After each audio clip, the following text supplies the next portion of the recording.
Devemos muito a uma cidade. Devemos a ela a construção da civilização europeia.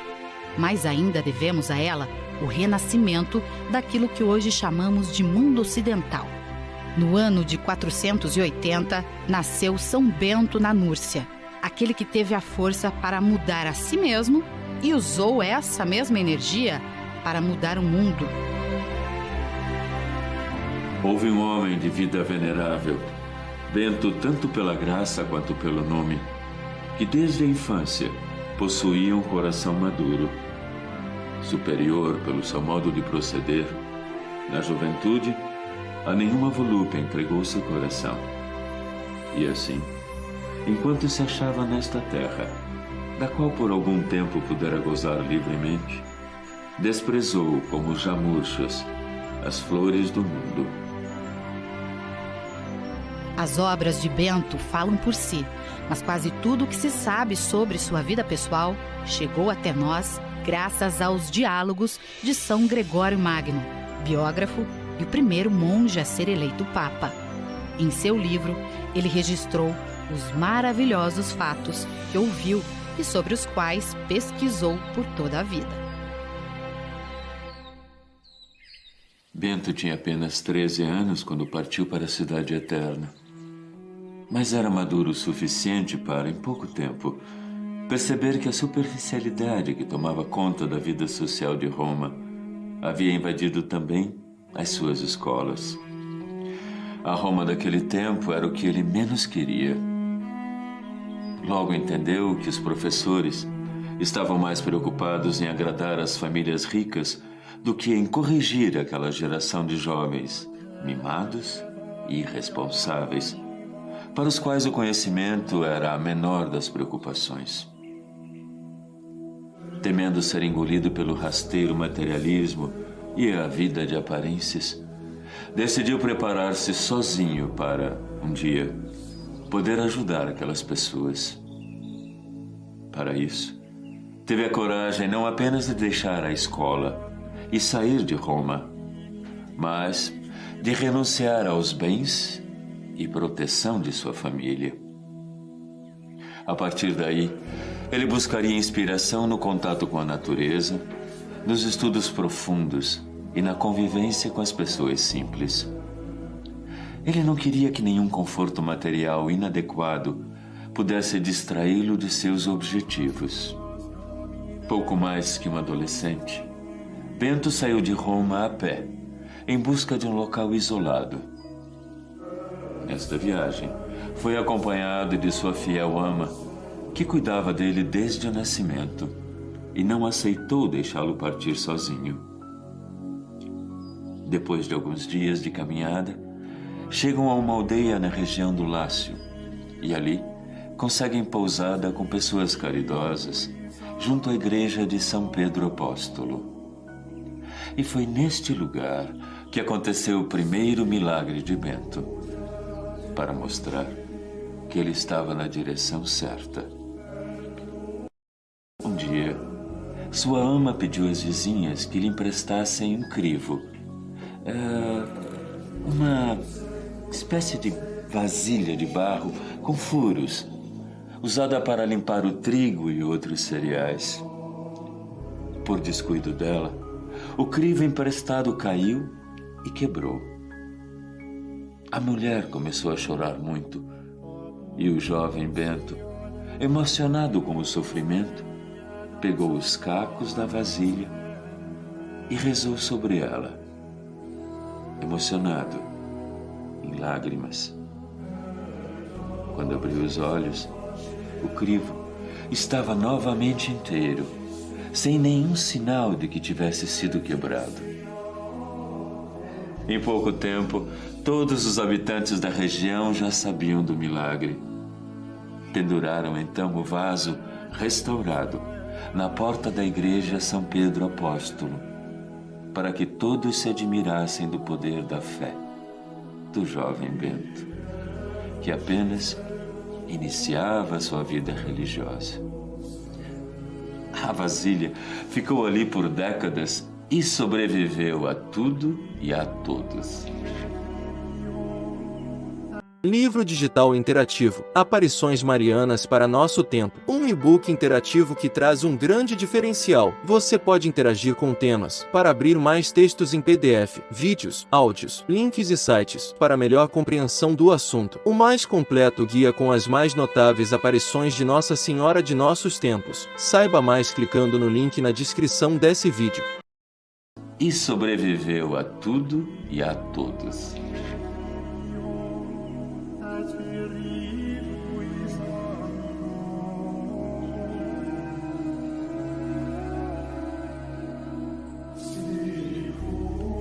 Aos 20 anos, depois de 7 anos de pregação e exemplo, decidiu isolar-se em uma pequena e quase inacessível gruta nas encostas do Monte Subíaco, de onde desciam muitas fontes de água.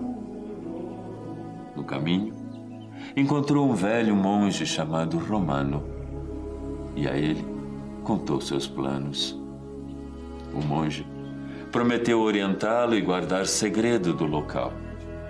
Emprestou-lhe livros preciosos e lhe deu um velho traje monástico negro, cor que Bento usaria por toda a vida e seria adotado pelos seus futuros discípulos. Além disso, de tempos em tempos, levava a Bento um pedaço de pão que tirava de sua própria ração diária.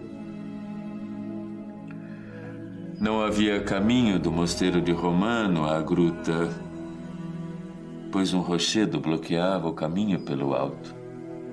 O bom monge, então, descia o pão pendurado a uma corda comprida, com um sino na ponta, para que Bento soubesse que era hora de pegar o alimento. Bento passou 3 anos como um eremita, sem receber visitas, orando, lendo, meditando, exercitando os dons espirituais. Até que um dia acaba sendo descoberto por pastores que buscavam suas cabras perdidas. Os jovens, ao mesmo tempo que estranharam a sua aparência, sentiram-se atraídos pelo seu ar bondoso e inteligente. Os pastores passaram a visitá-lo para pedir conselhos e orações. Aos poucos, espalharam a notícia de que ali vivia um homem poderoso, santo e sábio. Jovens de toda a região, vendo seu exemplo, convertiam-se e queriam imitá-lo. Depois de muitos sinais do céu, e inspirado pela sua fé, Bento chega à conclusão de que o seu período de reclusão chegava ao fim.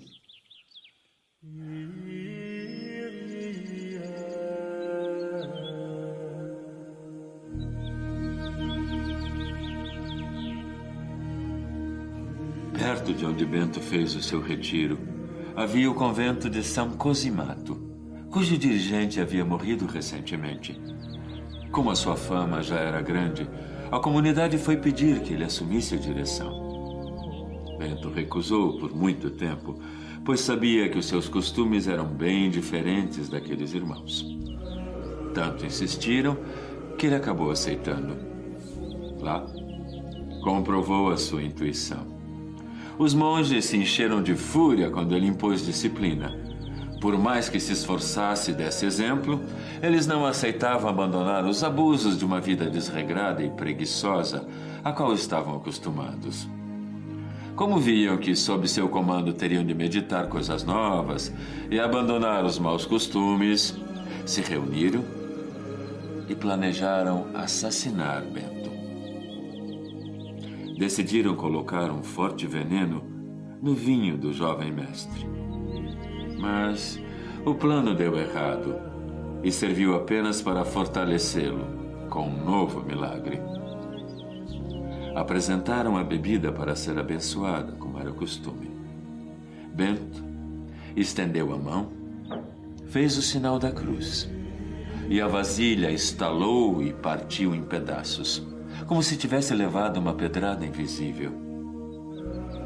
Bento percebeu imediatamente o que havia acontecido. Levantou-se e com expressão plácida e a mente tranquila, disse aos irmãos indolentes e rebeldes: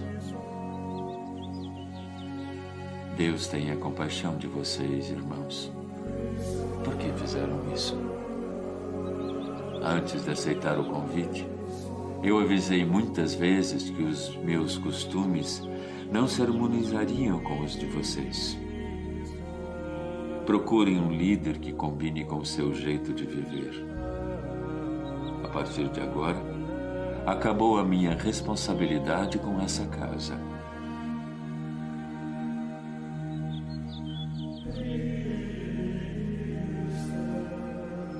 Bento deixou o mosteiro, voltou para Subíaco, recebido entusiasticamente por jovens cheios de energia e fé.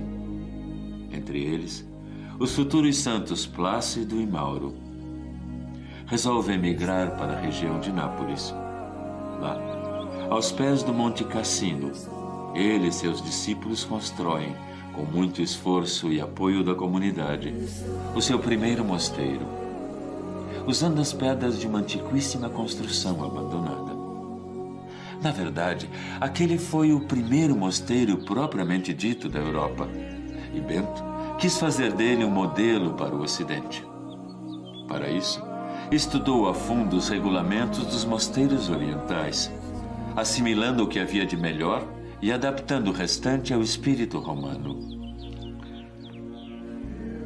Uma grande quantidade de discípulos aparece e, para abrigá-los, Bento funda 12 pequenos mosteiros.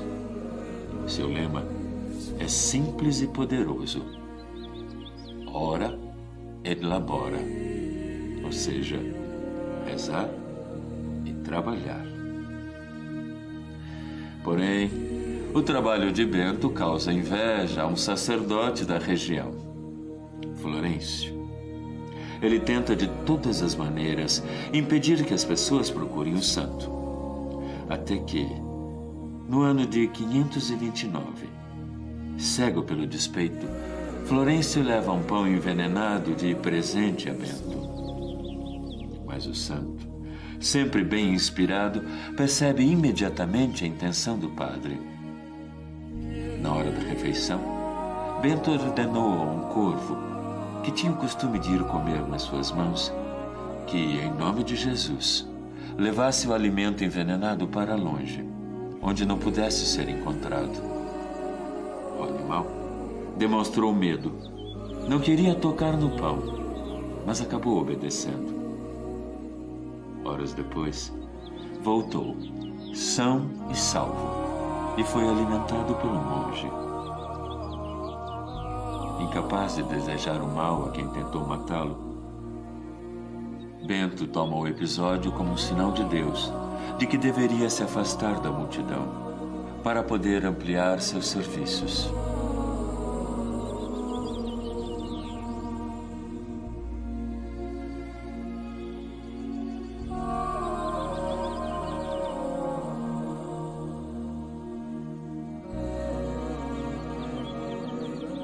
Aos 50 anos, deixa o vale para morar no alto da montanha, onde começa a construção de Monte Cassino, que se tornaria o grande centro propulsor da mensagem beneditina, sob o emblema da cruz e do arado.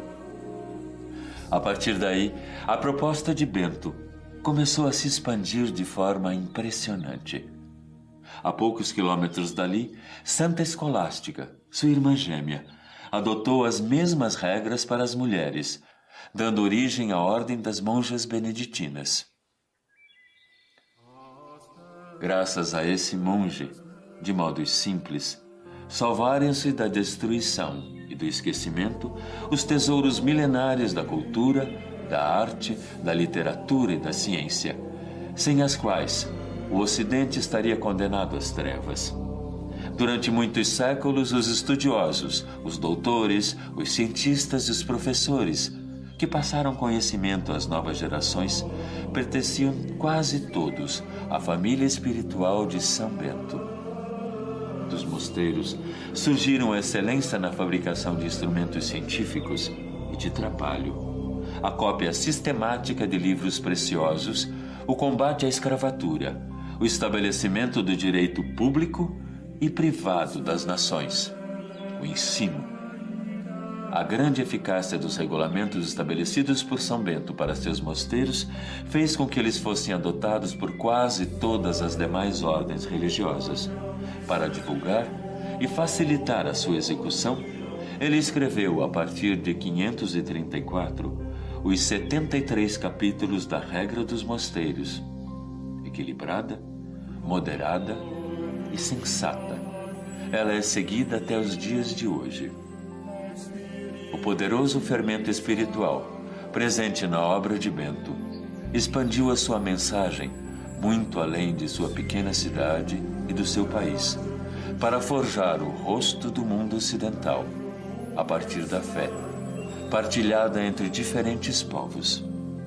Os mosteiros de São Bento formaram pessoas que passaram a história da nossa civilização pela sua sabedoria, ciência e santidade.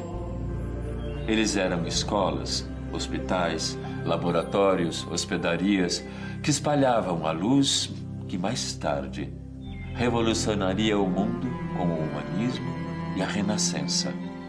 Além disso, ensinaram aos povos da Europa novas técnicas de agricultura, criação de animais, preparo e conservação de alimentos. Até hoje, as regiões no entorno dos mosteiros são centros de excelência mundial na produção de queijos, presuntos, salames, linguiças, vinhos, cervejas, doces, compotas e conservas. E a Igreja deve a essas oficinas de oração e trabalho nada mais, nada menos que 23 papas, 5.000 bispos e cerca de 3.000 santos canonizados. A vida de São Bento foi cercada de fatos extraordinários. Por inúmeras vezes, ele livrou a si mesmo, irmãos monges e pessoas do povo da influência de espíritos malignos, e por isso é visto por muitos como um poderoso exorcista. Bento tinha também, em alto grau, os dons da visão à distância, da leitura de pensamentos e previsão do futuro.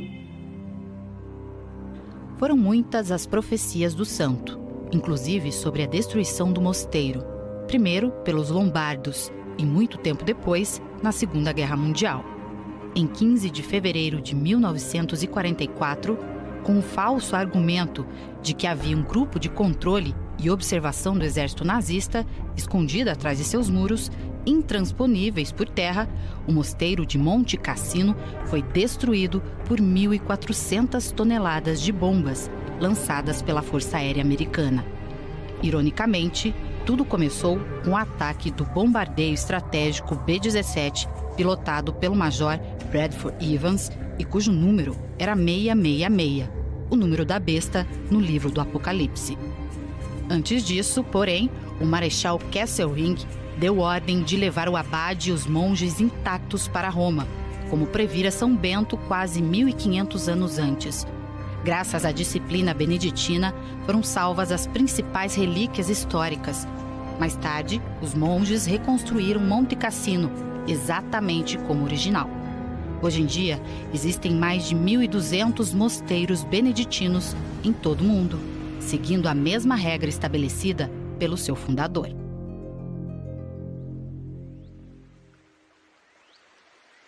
Confirmando uma de suas profecias, São Bento morreu em 21 de março de 547, aos 67 anos, 42 dias depois da irmã Santa Escolástica, deixando um legado incalculável. A pequena gruta em que ele viveu como eremita por 3 anos é até hoje uma fonte inesgotável de incontáveis milagres.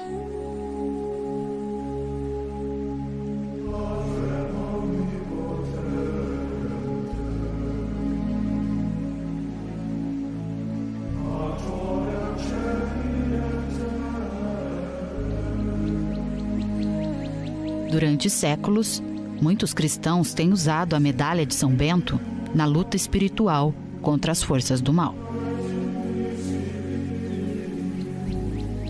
Por mais de 1000 anos, a existência da medalha de São Bento foi vista como um mito. Até que em 1647, ela foi redescoberta nas paredes da antiquíssima abadia beneditina de São Miguel, na Alemanha, onde estava oculta há séculos. Cuidadosamente entalhada na parede, a medalha crucifixo trazia uma fórmula, isto é, um resumo, feito apenas com as iniciais das palavras de uma oração que ninguém conhecia. Examinando os livros do mosteiro, os estudiosos encontraram uma ilustração de 1415, na qual São Bento aparecia segurando uma cruz e uma flâmula que, para a alegria deles, continha exatamente a oração da medalha. Os versos são considerados uma forma de exorcismo, um pedido de proteção contra as tentações e os maus pensamentos. E se tornaram famosos com o nome de Vade Retro Satana. A medalha tem na frente a imagem de São Bento trazendo nas mãos uma cruz e um livro aberto com a frase: sejamos protegidos pela sua presença na hora de nossa morte. No verso, há uma imagem da cruz e as letras iniciais da poderosa oração que você está convidado a utilizar sempre que estiver precisando. A cruz sagrada seja a minha luz. Não seja o dragão o meu guia. Retira-te, Satanás. Nunca me aconselhes coisas vãs. É mal o que me ofereces. Bebe tu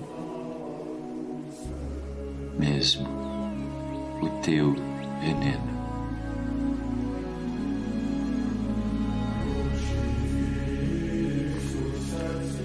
Rogai por nós, bem-aventurado São Bento, para que sejamos dignos das promessas de Cristo.